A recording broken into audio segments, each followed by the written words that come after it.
আজ আমরা চলে গেছিলাম জামাই ষষ্ঠীর উপলক্ষে ১৬ আনা রেস্টুরেন্টে।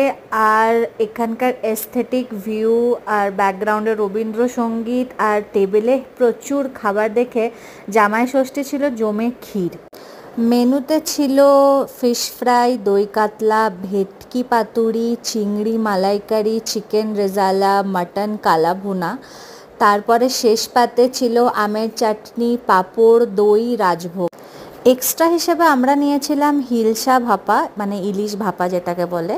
আর এখানে যারা নিরামিষ আসি তাদেরও অনেক অপশনস ছিল। ওখানে ছিল মোচার চপ, কাশ্মীরি আলুর দম, 5 রকমের ভাজা। 5 রকমের ভাজাটা যদিও আমাদেরও দিয়েছিল, কারণ আমরা আমিষ অপশন ট্রাই করেছিলাম, তাও আমাদের 5 রকমের ভাজাটা দিয়েছিল।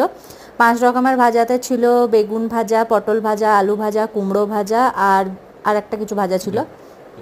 সাথে ছিল বাদশাহী মুগ ডাল, ধোকার ডালনা, চানার কোফতা। তো আমাদের তো পুরো জমে ক্ষীর হয়ে গেছিলো ব্যাপারটা। আর আপনারাও বলুন কিভাবে জামাই ষষ্ঠী সেলিব্রেট করেছেন, আর আপনারা কে কে জানেন যে জামাই ষষ্ঠী কেন সেলিব্রেট করা হয়, আমাকে অবশ্যই জানাবেন।